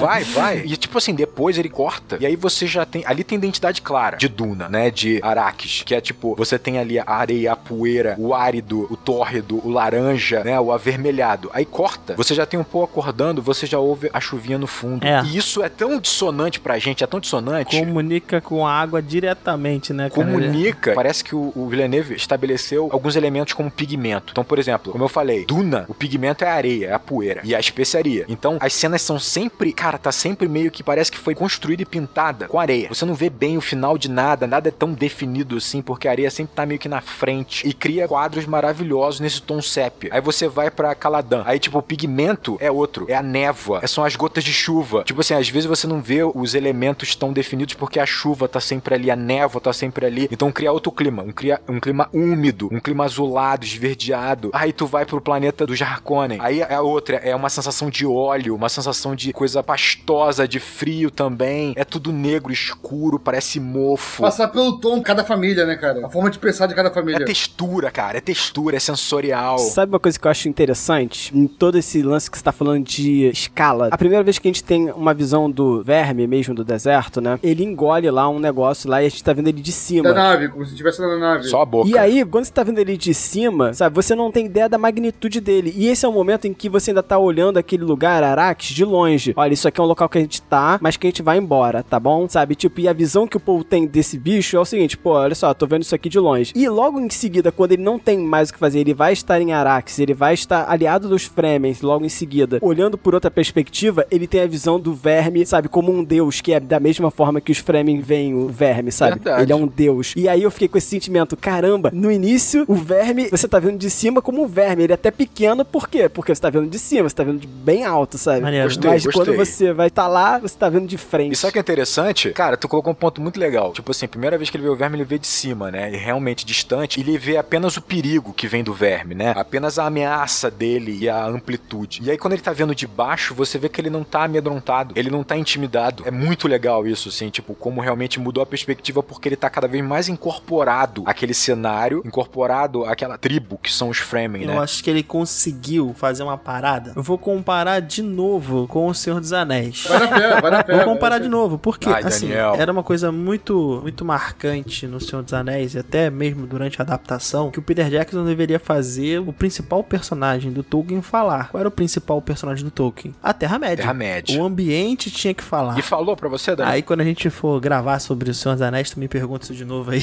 Tá bom, A gente pode fala. deixar. Mas Tá bom. aqui eu senti basicamente isso, cara. Duna é um local árido, difícil, sabe? É um lugar que eu não queria Pô, estar. quando você vê água, você sente sede. É bizarro, cara. Achei incrível. Não sei se tem isso no filme, no livro deve ter. Porra, o cara quando chega e cospe no chão. Ah, tem, isso tem, eu tem. falei, na hora eu entendi. Com Sabe, certeza. isso como se comunica, né, cara? Cara, ele tá jogando o que é mais importante pra ele fora, mano. É generosidade, né? Isso. Olha, tem um detalhe em cima disso que tem nos Fremen que é muito legal, que é o seguinte: quando eles veem alguém chorando, eles não entendem, porque eles acham que chorar, que é você expulsar água do seu corpo, tem que ser por um motivo, assim, incalculável. Então você já entende aí a dureza daquele povo, Fremen. que não se aceita chorar por uma questão ambiental. Caraca, Olha que realmente. coisa maravilhosa. Já que você tocou nos Fremen, cara, é incrível como o cara consegue passar a sinergia dos Fremen com o planeta. Aquele andar deles no deserto é uma sacada incrível. Incrível, E tem uma incrível. cena logo no início que ele tá mostrando o duelo dos Fremen com os Harkonnen que estão no planeta. Cara, os caras levantam de dentro do deserto e é um negócio... Eu tô arrepiado aqui, Tô meu irmão. arrepiado, é estúpido de foda. É incrível de foda. Cara, é estúpido de foda. Como os caras saem do deserto, mano. Parece que estavam dentro d'água e tu não percebe que tinha 50 pessoas ali, cara. É incrível aquilo, meu Deus do céu, cara. Eles usam a areia como se fosse de fato água. Eles estão submersos naquela areia. E, cara, tu falou uma parada que é genial. Todos os combates e a forma de combate das tropas são específicas pra aquela família, pra aquela casa, pra aquela tribo. Então os Fremen lutam de um jeito. Eles têm velocidade, eles são furtivos, eles são como areia, né? Tipo assim, você não sabe exatamente como, onde eles vêm. Usam a força do deserto, Rodrigo. A força Porra. do deserto, cara. Exato, Porra. exato. E aí você vê a armadilha do Imperador nesse aspecto, né? Porque a família dos Atreides, né? É uma família que vive num planeta de água. E aí quando você joga essa família num planeta que é só deserto, eles vão sofrer, tá ligado? Eles vão ser batinho na lagoa. Eles vão sofrer. Pra ser E batido. engraçado que parte do que o diretor fala sobre o que ele entende que é Duna é sobre esse choque de culturas diferentes, né? Exatamente. O próprio Villeneuve fala isso. Então, Duna é sobre esses choques de cultura. Programa cultural. Choque de cultura. Abraço aí, pessoal do Choque de Cultura. Choque de cultura. Ai, caralho. Porra, foda. Pô, cara, mas eu acho que o filme ele tem alguns signos muito importantes, né? Alguns motores, assim. Sem dúvida nenhuma, esse choque que há entre essas casas, assim, cada uma com suas características tão marcantes, assim, né? Isso é expresso em tudo, e principalmente no combate, como a gente tá vendo até, porque a gente tá falando de guerras ali, né? A tropa Harkonnen é dura, é implacável, e você vê isso na maneira como eles duelam, né? Enquanto em contrapartida, os Atreides, eles são efetivos, extremamente pragmáticos, assim, e aí vem uma sensação de algo que eu falei lá em John Wick, né? Porque eles têm uma coreografia maravilhosa e parece que eles estão especializados e adaptados pra fazer esse combate curto, porque você usa quase facas, espadas menores por conta desse escudo de energia. Então eles estão adaptados a fazer um combate que vai usar essas características. Então eles precisam ter velocidade, mas ao mesmo tempo eles têm os golpes que quando se aproximam, eles retardam o golpe pra que se perfure sobre aquele campo de energia. Mas ao mesmo tempo, no meio desse combate, eles podem usar, por exemplo, a velocidade e o impacto de um choque naquele campo de energia pra gerar um atordoamento, ou então pra afastar o inimigo. Uma paralisação, né? Parar a pessoa com a mão esquerda e entrar com a mão direita lentamente. É genial, assim, parece que eles estão há séculos aperfeiçoando esse tipo de combate. Não, e como é um planeta de água, você vê... É fluido, né? né? É fluido, e não só é fluido, como provavelmente eles lutam em ambientes pequenos, dentro de um navio, dentro de um submarino. A nave dos caras é uma libélula, gente. É uma libélula. Sacanagem. Pô, não, isso é bonito demais, tá ligado? Então, assim, imagina a luta deles. É um planeta de água. A luta deles, corpo a corpo, é num ambiente curto, tá ligado? É num navio, num submarino. Eles são as pessoas que mais desenvolveram essa técnica de combate corpo a corpo, combate próximo. E aí tem a tropa, pra mim, mais foda, que é a do Imperador, cara. Porque eles vêm flutuando. Eles descem em slow motion, né? Eles descem em slow motion. Isso é muito foda. Ou seja, a tropa que combate em qualquer terreno. Qualquer terreno. A tropa do Imperador. Qualquer planeta é planeta. É maneiro. Cara, como criou um impacto visual absurdo a tropa descendo, flutuando em slow motion. Pro Imperador, qualquer planeta é planeta, filho. É muito lindo, cara.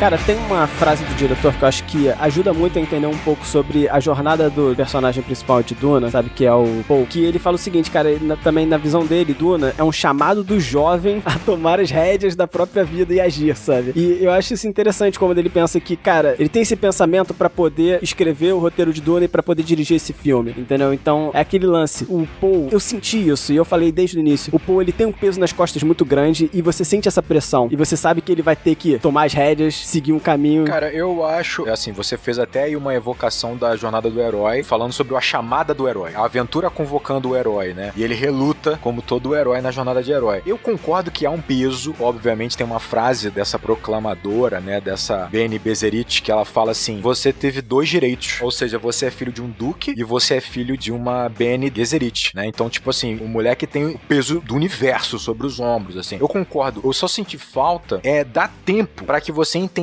primeiro o Paul antes da decisão da família ir pra Duna, sabe? Eu queria entender mais da rotina dele, da relação dele com a família e os coadjuvantes, porque isso ajudaria você a entender que sim, ele tem um peso, mas você entenderia também quem ele é antes dele ser destroçado por essa responsabilidade ou antes dele realmente tomar as rédeas da vida e se tornar herói, né? E também ajudaria no aspecto também de que, pô, cara, isso é inegável. O impacto da morte de alguns personagens é muito pequeno, como é o fato, por exemplo, do Duncan, né? Que é o Momoa. E é o mentor, né, da jornada. É né? o mentor. Isso, e você vê como o Momoa, ele pode não ser um ator exímio, genial, mas ele é carismático pra caramba, porque você compra isso de imediato, Sim, cara. sim, Ele é muito carismático, meu Deus. Não, exato, pra mim é um acerto na escolha do casting, tá ligado? Porque assim que aparece o Momoa tá no filme, tu já sabe. My man!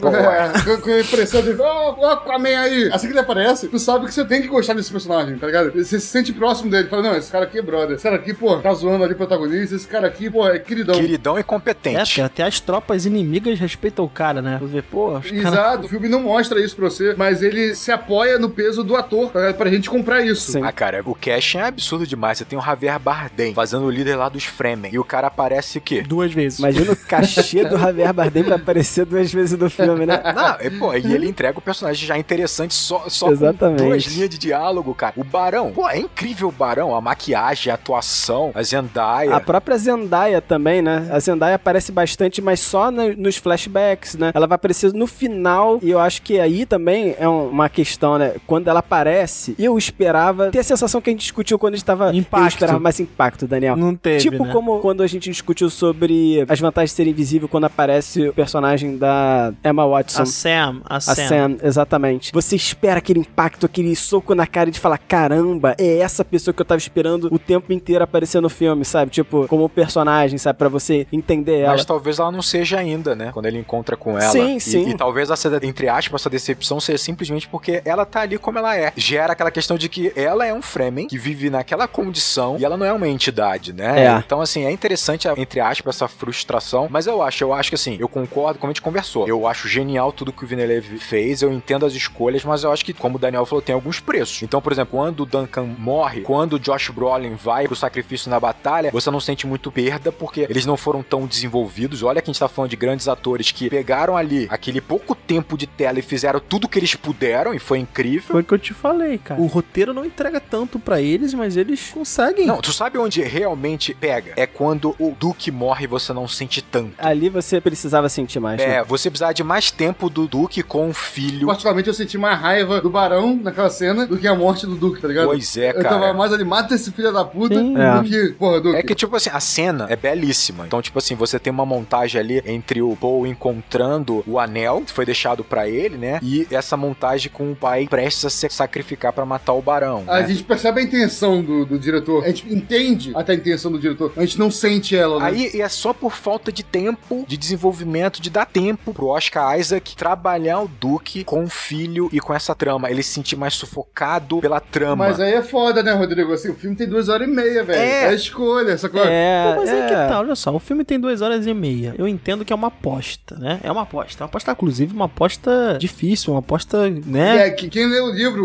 o Zaniolo, me corrige se eu estiver falando besteira, mas dizem que quem lê o livro nem gosta desse personagem do Duke, tá ligado? É um personagem que é vendido como um personagem fraco, descartável. Um cara que tá lá pra morrer. Tá ligado? Então... Como eu falei, faz tempo que eu li o livro, mas eu consultei os universitários. Obrigado, Caio! E essa percepção sobre o Leto não bate não, tá? Na verdade, é um pouco do que eu sinto, também um pouco do que eu lembro, né? Mas ele é um personagem bem legal, cara, e quanto mais você conhece ele, mais você gosta dele, mais você se importa por ele, sabe? Então eu acho que essa opinião que tu trouxe agora não é unânime, tá? Pelo menos isso. Mas no cinema não pode. no cinema não dá. Não. Mas é que eu tô te falando, por que eu falei dessa aposta? Cara, ele tá querendo fazer essa porra acontecer, meu irmão. Ele quer fazer o filme acontecer. E tem que acontecer, Tem que Daniel. acontecer. Já aconteceu. Calma, gente. Ele queria fazer essa coisa acontecer. Cara, se tá apostando, filma mais 20 minutos, mais meia hora, meu irmão. O filme já tem 2h30. Vocês estão falando do filme tem 2h30. Meu irmão, o filme, se tem 2h30... A gente nem sabe se ele filmou, né? E na verdade não foi pro corte final. De repente tem. Então eu quero a versão do diretor pra ontem de Duna, meu irmão. 6 horas de filme. Eu quero pra ontem também. É complicado, né? E posso aproveitar e evocar aqui uns sentimentos que certamente a gente tem ruins guardados dentro da gente, sem querer, mas eu quero comparar um pouco essa história do Paul com Anakin Skywalker, já que a gente tava falando mais cedo de Star Wars. Cara, eu não sei se vocês tiveram a mesma percepção que eu não li o livro também, mas a gente tem uma noção de que, tipo, é como se o futuro do Paul é o lado negro da força, digamos assim, né? Ele vai descambar pra um momento que ele vai ser um personagem, sabe, tipo, um anti-herói, talvez um vilão, não faço ideia. Cara, eu não tive muito essa sensação. É bizarro porque nós quatro não lemos o livro. A gente tá no escuro legal. A gente tá no escuro legal e, tipo assim, por exemplo, eu fiquei me perguntando ao longo do filme o que eram exatamente as imagens que o Paul enxergava. Porque, por exemplo, em dado momento, que eu achei bem interessante até, bem no final do filme, quando ele vai ter o duelo com o Fremen lá, ele tem uma imagem daquele duelo em que ele é derrotado por esse cara, e ali é até interessante porque naquele momento, como se fosse assim, naquele futuro, ou naquela linha temporal, sei lá, o Paul morre, sabe, naquele duelo, e quem vence aquele combate é ele como escolhido, né? É ele como escolhido que sabe os movimentos do cara também, sabe? Tipo, sabe interpretar a forma de combate dele, né, por conta da visão, e já não é mais o Paul, porque o Paul morreu naquele futuro, naquela linha temporal, pra aquele mesmo duelo, pra aquele mesmo Fremen, sabe? Assim, eu tive uma interpretação diferente, na verdade.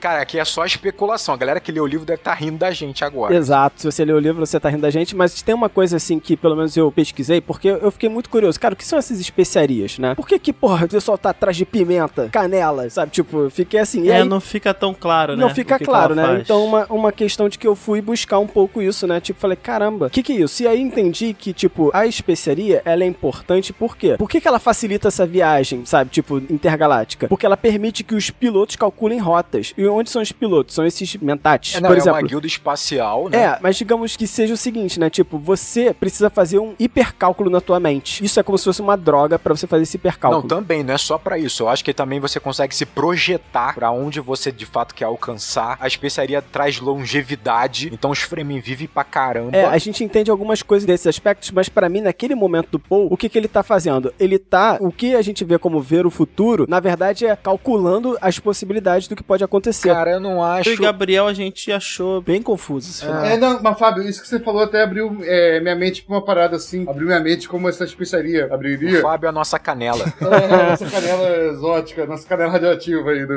daquele mundo, porque assim, essa especiaria, na verdade, ela é vendida como aspas, na minha visão inicial, e até muito influenciada pela visão do filme de 84, sabe, do David Lynch, é aquela especiaria, na minha visão, visão era uma espécie de um combustível para eles fazerem essas viagens com uma distância muito gigante. E ao mesmo tempo, a mesma substância também era usada por aquele povo dos frames para ter uma expansão corporal, uma visão de futuro, etc e tal. Então, assim, pra mim era uma substância que tinha essas duas propriedades. E pra mim era até tinha essa curiosidade de que, pô, ao mesmo tempo que permitia o pessoal viajar pra outras galáxias, permitia os frame, né, a usar a substância e viajar, expandir sua mente ali, tá ligado? E ter uma visão do futuro, tá ligado? Do tempo maior. Nem sei se uma visão do futuro necessariamente, é porque ele é uma junção de coisas, né? Ele teve o treinamento lá, que é um treinamento extremamente cerebral, junto com a especiaria que ativa alguma coisa na mente dele. Bem, pelo menos eu entendi isso. Sim, mas quando você diz que na verdade essa especiaria não é que é um combustível, pra mim ele era tipo um turbo, tá ligado? Um super combustível, tacava na nave ali, tá ligado? E o maluco, a nave entrava no buraco de minhoca.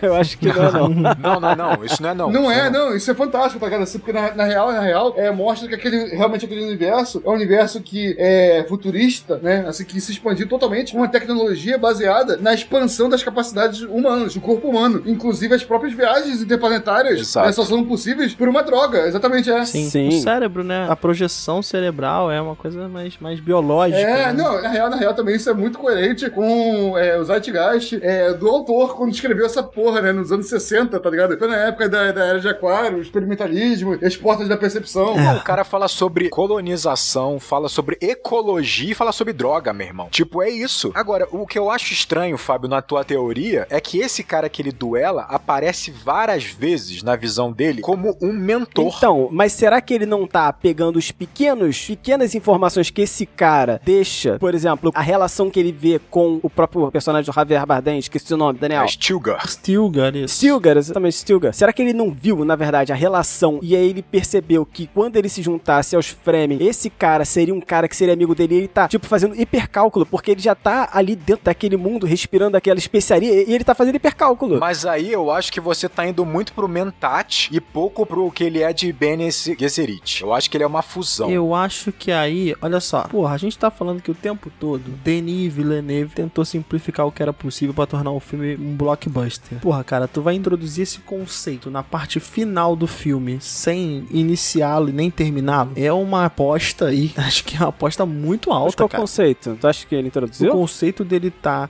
um hipercálculo na frente, eu acho complexo demais pro que ele desenhou até agora. Eu também acho complexo demais, tu tá viajando. Então, mas você não precisa introduzir o hipercálculo, é igual você prever o futuro, é igual você ter uma visão do futuro pra ele. É um cálculo de super precisão. Então, ele ia simplificar pra uma visão de futuro. Eu concordo com o Fábio. Pra mim é a visão do futuro, é a mesma coisa. Por isso que tem várias linhas. Então, é simplificado pra uma visão do futuro que não se realiza. Esse é o grande ponto. Não, entende? mas é que tá, mas esse hipercálculo é meio que a mesma coisa, tá ligado? Assim, pô, eu vou jogar a nave a 268 graus, vai explodir. 265 vai explodir. 266 não vai. 267 vai. Então eu vou jogar 266. É isso. Não, mas aí ele dá um tom de premonição pra facilitar o entendimento. Claro, né? claro. E aí isso fez sentido na minha cabeça.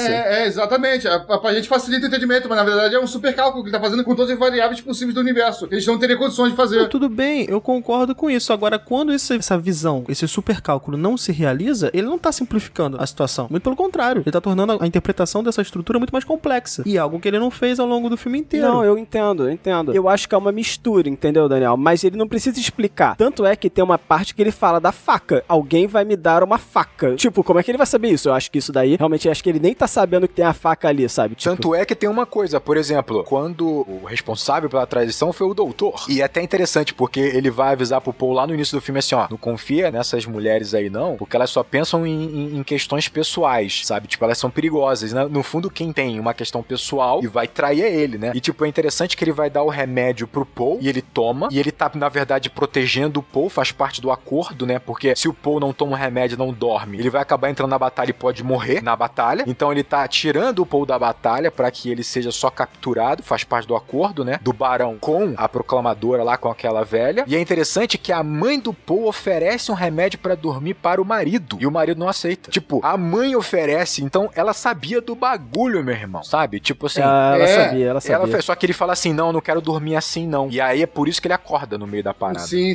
A gente citou aqui colonialismo, né, imperialismo. Uma curiosidade aí, fica essa informação. Hoje eu sou o cara da informação. Trate essa informação assim como você quiser, né? Mas o Frank Herbert, autor do livro de Duna, ele é parente, sabe de quem? Do senador Joseph McCarthy, do marcatismo. Meu Deus. O cara que criou o marcatismo. Ele é parente. Não, vou aproveitar então, agora que você tá dando essa informação, eu vou dar uma informação também aqui, hein? Ó, informação então vai vir a onda. Vou aproveitar. Não, é porque esse filme foi filmado na Jordânia e isso foi uma questão muito grande de produção, né? Parece que o próprio diretor, ele argumentou muito forte que precisava filmar no deserto. E aí um dos argumentos dele foi: Tubarão não foi filmado em piscina, sabe? Então eu achei isso muito interessante. Coerente. Não, e até uma visão, assim, eu não li o livro, né? Mas eu lendo alguns trechos, nas visões dele, ele fala que o povo vai se mover numa jihad. O livro usa esse termo jihad. Pô, legal. Legal, mas achei curioso que o filme adapta esse termo jihad pra termo cruzada. Vai se mover numa cruzada. Que é justamente o caso oposto de uma jihad, né? Mas nossos tempos atualmente, eu acho que é muito sensível usar esse termo jihad. Exatamente. Assim, eu ressignifiquei porque são 10 mil anos, né? Mas acho interessante. O problema não é o termo no mundo, o problema é o termo no nosso mundo, né? O problema é o termo no nosso mundo, exatamente, né? Cara, vocês não falaram sobre isso no cast e eu acho que essa aqui é a deixa perfeita pra eu falar sobre isso, tá? Duna foi inspirado numa época em que um escritor, o Frank Herbert, né? Ele tava trabalhando no Departamento de Agricultura dos Estados Unidos e ele tava escrevendo um documento, um estudo, né? Sobre como eles tinham conseguido parar os movimentos das areias numa duna através da plantação, através do plantio. Então aí que surgiu a ideia dele. E eu sei também, pra fechar de fato esse link, né? Que Duna tem muito a ver com o Iraque, tá? E a especiaria tem muito a ver com petróleo, né? Até a questão de exploração, de colonização, de extração, de ser um combustível, de ser o mais importante de uma economia mundial ou universal, como é em Duna, né? Então é muito legal que se você tirar Arax e colocar Iraque, e tirar especiaria e colocar petróleo, a história funciona muito bem pra gente, né? Que viu várias guerras, várias invasões e vários, enfim, desdobramentos geopolíticos, né? Na história recente do nosso planeta. Posso puxar duas ceninhas que eu achei lindo demais? Lindo demais. Por favor. Uma é a tentativa de assassinato do Paul.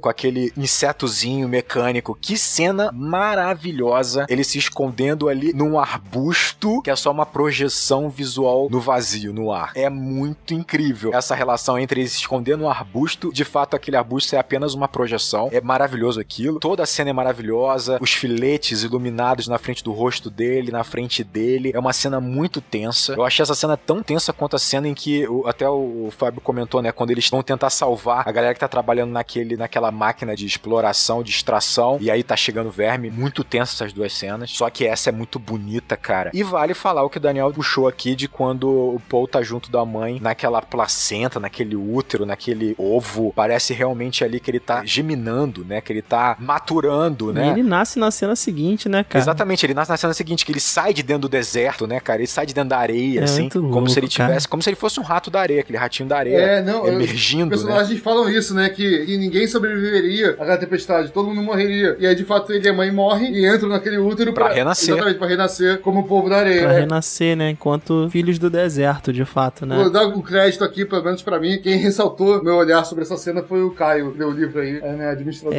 Caio que foi nosso consultor, meu consultor pelo menos, algumas coisas eu perguntei pra ele, perguntava dúvidas sobre o filme e o livro, né? Pô, será que no livro é assim e tal? Eu fui direto no Caio. Cara, a galera vai cair matando na gente, cara. A gente não leu, nenhum leu o livro. Zaniolo não vai deixar, não. De qualquer forma, vocês estão falando dessa cena e tal, e, cara, tem que destacar muito, a gente não falou dela, da Rebecca Ferguson. Ela entregou, cara, tudo que ela tinha nesse filme. É muito bom. Realmente, o Rodrigo falou das interpretações no detalhe, o lance do capuz, sabe, se movimentar pra trás. E, cara, a Rebecca Ferguson tá incrível, realmente. Eu não conhecia o trabalho dela. Não, cara, todos os atores são espetaculares, assim, caramba. A escolha realmente desse menino é incrível, porque ele é muito magro, ele parece muito frágil pra tudo. Só que a força dele é interna mesmo, é mental, né? Cara, muito bom. E ele entrega, esse garoto entrega também. O moleque é muito bom. O que eu ia dizer, e aí tem até a ver com o próprio personagem do Timothée Chalamet, né? O Paul. Caio disse pra mim que, ó, Daniel, o livro Duna é um livro sobre poder. E eu fiquei me questionando essa própria, um livro sobre poder e tal, porque no filme em si, por mais que exista essa relação de poder, ela tá muito no campo das casas ali, né? Pelo controle de Duna e tal. Muito política. Pensando um pouco mais, e até depois conversando com ele falou, cara, essa estrutura de poder tá basicamente em 3 pilares que essa sociedade de Duna tem. Quais são esses 3 pilares? As Bene Gesserit, o poder do imperador, e uma coisa que o filme não mostrou, que é a guilda. A guilda é que comercializa... A guilda espacial, comercializa, né? A especiaria. Só mostrou aqueles túneis, aquela nave que parece um túnel gigantesco que faz a transporte de outras naves, né? E é legal que é um livro sobre poder e percebe que os 3 pilares de poder são justamente o Paul, né? Ele é filho de uma Bene Gesserit, ele tá dentro da estrutura imperial porque ele é filho do Duque e ele está em Arrakis, né? Ele tá, sobretudo, sob efeito da especiaria. Então, assim, ele que a especiaria é tão importante importante pra fazer esse transporte da Guilda dos Espaciais, Ele né? é uma síntese, Essa né? trouxe aí, Daniel. Realmente é basicamente os 3 estados, né, de poder pré-revolução francesa, tá ligado? É, caramba, é mesmo. Clero, né, que no caso são elas, a nobreza, a burguesia, tá ligado? Que é quem controla o comércio, tá ligado? Perfeito. E deixa eu fazer uma pergunta pra finalizar aqui esse nosso programa. É um clássico? Vocês encaixam Duna num clássico? Minha resposta. Por enquanto, sim. Vai ser um clássico? É uma pergunta melhor. Né? Vai ser um clássico. Por enquanto, sim, cara. O filme, eu falo isso no vídeo também, parece um episódio piloto de uma série. Um episódio piloto extremamente competente, Um fodaraço. tanto quanto experimental em algumas paradas também, você acha? Sim, e totalmente em aberto, tá Eu ligado? fico com essa impressão também, assim. Ele realmente arriscou. E aí, assim, depende da continuação, depende do que vai rolar depois. Por enquanto, é uma introdução extremamente auspiciosa. Pra mim, por enquanto, é o primeiro terço de um grande clássico. Então, eu acho que vão ser 2 filmes, cara. Eu vi o Villeneuve falando que ele queria fazer uma duologia. E eu acho que aí tá o problema pra mim. Eu aposto em 3. Eu desejo 3, eu aposto em 2, mas eu desejo 3. Claro, depende dos próximos filmes pra gente falar sobre essa trilogia, ou seja lá o que for, como um todo, obviamente. Mas vamos falar só sobre esse filme, né? Eu acho que ele tá entre ali o que seria um filme como Star Wars, assim, que é bastante popular, bastante tradicional, e o que seria, por exemplo, um filme como o próprio... Vamos pegar um filme dele, como A Chegada, ou então Blade Runner 2049, que é mais contemplativo, mais reflexivo, consegue ser mais elegante, uma estrutura um pouco mais experimental. E aí que tá o ponto, porque ele fez algumas concessões pra se comunicar com muita gente. Eu entendo todas essas concessões, eu acho que tem genialidade, como a gente já provou aqui, mas dizer que esse primeiro filme ele já soa como um clássico instantâneo, eu acho que não, porque ele tem esse preço a pagar. É que eu falei no início. Então, assim, eu acho que ele é um filme, um blockbuster maravilhoso que tem que ser visto no cinema. Caso, obviamente, né, você possa, né, a gente não pode esquecer que a gente tá em pandemia ainda, mas ele é estupendo, ele é lindo, ele é muito além de todos os blockbusters que a gente vem assistindo, só que quando você fala de clássico, que você pode comparar, por exemplo, mas aí vamos falar assim, mas Mad Max vocês falaram que é um clássico e ele tem uma trama e diálogos muito simples, só que aí que tá, o problema é que Mad Max, ele aproveita essa trama muito simples, sabe, tipo assim, ele quer ser simples mesmo na trama, a fonte dele é simples, a estrutura política é simples, porque é uma coisa primitiva. A simplicidade não é uma concessão no Mad Max, né? Não é uma concessão a simplicidade, ele pega essa simplicidade que faz parte daquele universo quase primitivo, porque é pós-apocalíptico, e extrapola usando tudo que ele pode, criando cenas de ações épica, visual épico, assim como é Duna. O problema foi o que o Daniel falou. Duna tem um material muito denso, muito complexo, ele opta por uma primeira simplicidade nesse primeiro filme como uma concessão. Eu acho que ele vai usar isso como uma isca pra poder trazer a complexidade no segundo, mas aí o primeiro não deixa de ser um pouco mais fraco. Eu acho, vou colocar a minha agora aqui, a minha resposta. Eu acho que o momento em que vivemos, pandemia, vai soar pra esse filme ou como algo positivo no futuro, ou como algo negativo. Pô, mas aí tu atirou pra tudo quanto é lado, Daniel. Não, aí é eu fácil. acho que, calma, meu Deus, vocês estão precipitados demais. Eu acho que a pandemia jogou um peso nesse filme, o que pode catapultá-lo como um clássico imediato, né, que vai simbolizar pra muitos, o retorno a um momento, né, de extrema felicidade, que é o momento ao cinema, mas também lida com uma questão da expectativa. A gente queria ver algo épico, e ele entrega algo épico na fotografia, na trilha, nas interpretações. Eu acho que pro grande público, aquele cara que tava esperando, ele vai encontrar isso em Duna, e ele vai ter Duna como um dos grandes filmes da vida. Não, e ele vai muito além de blockbuster da Marvel, DC, ele vai muito além, isso aí não tem comparação. Sim, não. Ele tem camadas que os filmes, né, de super-heróis não estão tão preocupados em desenvolver. Isso é fato. E ele tem um diretor genial, cara, na arte de filmar, na arte de comunicar visualmente, ele tem um cara genial. Mas a única coisa é isso, as concessões que ele faz pro roteiro faz com que algumas mortes não sejam tão impactantes, faz com que algumas discussões sejam esquecidas, faz com que algumas questões que traria mais complexidade e densidade ao filme são postas de lado por conta de público e bilheteria. Eu entendo, faz sentido, e ele atrasa pro segundo filme provavelmente, mas enfraquece um pouco a primeiro. A questão justamente é essa, será que nesse segundo filme essas concessões não serão mais necessárias ou elas se farão presentes novamente? Eu acho que não. Esse é o ponto. Mesmo que faça presente, eu acho que o primeiro pra mim é nota 9. É isso, ele perde ali um pouquinho. Mas é maravilhoso, né, cara? É maravilhoso, é lindo demais. É maravilhoso. Em Lindo a gente tem muito acordo em Lindo, que é foda mesmo. Não, mas sinceramente, assim, pra mim é muito mais do que lindo. Empolgante. É empolgante também. Épico, ele traz aquela sensação de escala que o Rodrigo tá falando, ele é memorável. Pô, ele tem a trilha do Hans Zimmer, cara, que é estupenda. É incrível, é incrível. Pra mim, como episódio piloto é 10, tá ligado? Se a continuação vai fazer esse início perder ponto, aí só o futuro dirá. Nossa, sinceramente, assim, a minha sensação de assistir esse filme é muito melhor, mas foi muito maior do que, por exemplo, o que eu esperava que seria a sensação que eu tô tendo agora, que foi assistir, por exemplo, exemplo, a trilogia do Star Wars, o primeiro episódio dessa nova trilogia. Nem Sabe, compara, tipo, Mas aí realmente não tem comparação. Sabe que, exatamente, e aí, caraca, como pode, sabe, tipo, esse filme, é óbvio, ele não alcança um público tão grande quanto o Star Wars alcança, sabe, ele não é pra criança, por exemplo, ele não tem nenhum elemento pra criança. Perfeito, Fábio, é isso. A comparação que a gente tem no submundo ali na internet, no Twitter, diz isso, que Star Wars é Duna pra criança. E aí, né? Agora, quando você coloca o peso de, cara, esse filme ele tem que chegar num público maior, e eu não posso perder tanto tempo, sabe, desenvolvendo o personagem, drama muito complexo, porque eu vou perder essas pessoas, eu tenho que aliviar pra poder chegar e entregar o que tem que entregar pra todo mundo, sabe? Então acho que nesse aspecto eu entendo as concessões e eu acredito sim que a gente daqui a 10 anos vai estar falando de Duna ainda. Em Villeneuve we trust. Fala igual a menina da chegada, né? Você enxerga as concessões e você as abraça, né, Fábio? Eu as abraço. Eu enxergo num passado em que Duna é um grande clássico do cinema futuro. É isso aí, que nem diria chegada. Muito bom.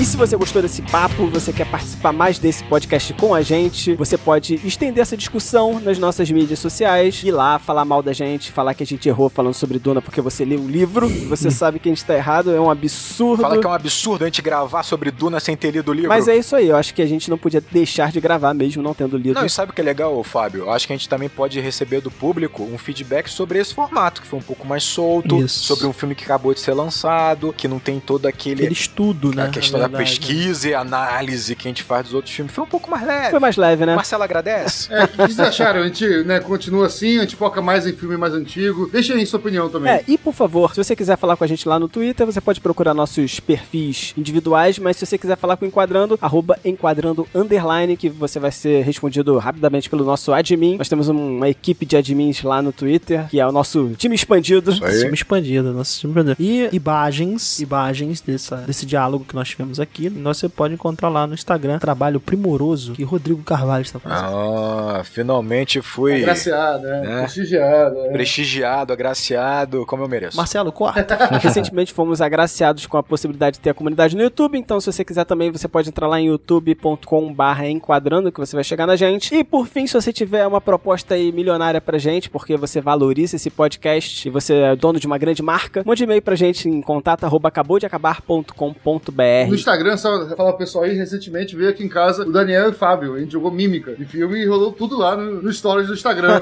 Quem viu. Foi muito O legal. pessoal gostou, sabia? O pessoal gostou bastante e eu prometi já. Vai rolar a live da próxima vez que a gente jogar. Que isso. E nem foi pensado, né? A gente não tava fazendo pro Instagram, né? Mas tudo bem. Então é isso aí, galera. Um grande abraço. E bons filmes.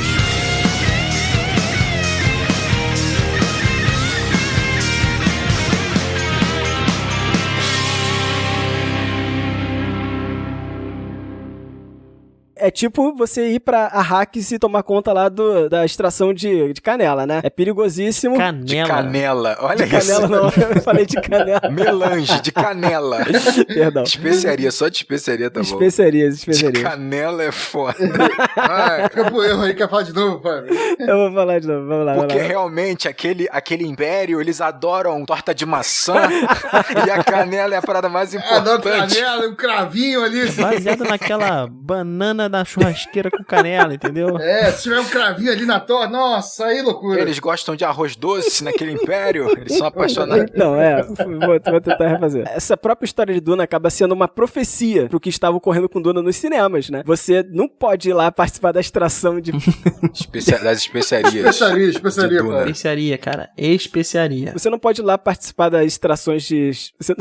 Eu acho que eu vou desistir dessa porra. Meu Deus, meu Deus. Melange. Pô, só falar. Tempero, especiaria, qualquer coisa. Que isso, mano. Pega essa simplicidade que faz parte daquele universo quase primitivo, porque é após-apocalíptico, e Extrapola.